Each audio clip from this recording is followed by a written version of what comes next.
ভাইয়েরা ও বোনেরা, প্রথমে একটা কঠিন সত্য শোনো। তুমি যদি এখনো পরিবর্তন না হও তাহলে তুমি ধীরে ধীরে মরে যাচ্ছ, শারীরিকভাবে নয়, আত্মিকভাবে। প্রতিদিন একই রুটিন, একই অজুহাত, একই ভয়, একই আধা কেষ্টা তোমার ভেতরের আগুনকে নিভিয়ে দিচ্ছে। তুমি বেঁচে আছো কিন্তু জীবন্ত নও। আর এই অবস্থায় আরেকটা বছর কাটালে তুমি নিজেকে ক্ষমা করতে পারবে না, কারণ গভীরে তুমি জানো তুমি এর চেয়ে অনেক বড় কিছু হওয়ার জন্যে জন্মেছ। এবার আর হালকা প্রতিজ্ঞা নয়, এবার আর চেষ্টা করে দেখি নয়, এবার পুরোপুরি পরিবর্তন, না হলে কিছুই না। যারা সত্যিকারের বড় পরিবর্তন করে তারা এই 5টা কঠিন ধাপ পার হয়। তুমিও পার হবে যদি সিরিয়াস হও। ধাপ 1, নির্মম সততা। আয়নার সামনে দাঁড়াও, একা, ফোন বন্ধ, চোখ বন্ধ করো না। নিজেকে প্রশ্ন করো, আমি কোন কোন ক্ষেত্রে নিজেকে বছরের পর বছর ঠকিয়ে আসছি? কোন অভ্যাসগুলো আমাকে ধ্বংস করছে? কোন মানুষগুলো আমার সময় নষ্ট করছে? আমি কিসের ভয়ে নিজের স্বপ্ন ছেড়ে দিয়েছি?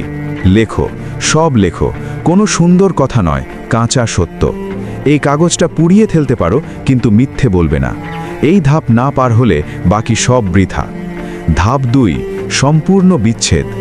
যা তোমাকে পিছিয়ে রাখছে তার সাথে সম্পর্ক ছিন্ন করো, নির্দয়ভাবে। যে বন্ধুরা তোমাকে নিচে নামায় তাদের দূরে সরাও। যে অভ্যাস তোমার শক্তি কেড়ে নেয়, দেরি করে ঘুমানো, অতিরিক্ত সোশ্যাল মিডিয়া, অস্বাস্থ্যকর খাবার, তাদের জীবন থেকে মুছে ফেলো। যে পরিবেশ তোমাকে অলস করে সেখান থেকে বেরিয়ে এসো। এটা ব্যথা দেবে, কিন্তু এই ব্যথা ছাড়া নতুন জীবন আসে না। ধাপ 3, অটুট শৃঙ্খলা গড়ে তোলা। এবার কঠিন অংশ।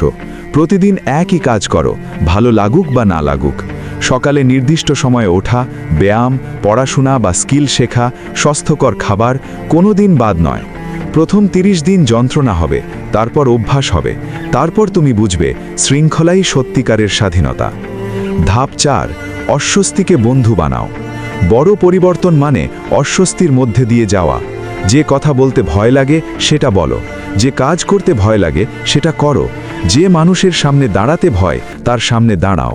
প্রতিবার অস্বস্তি সহ্য করলে তুমি একটু বড় হও, প্রতিবার পালালে একটু ছোট হও। ধাপ 5, নিজের সাথে চুক্তি।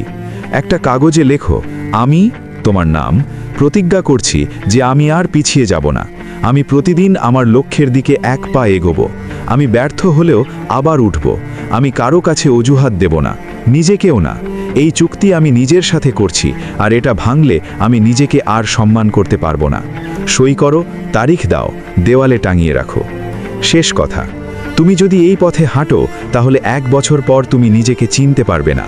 তুমি শক্তিশালী হবে, আত্মবিশ্বাসী হবে, গর্বিত হবে।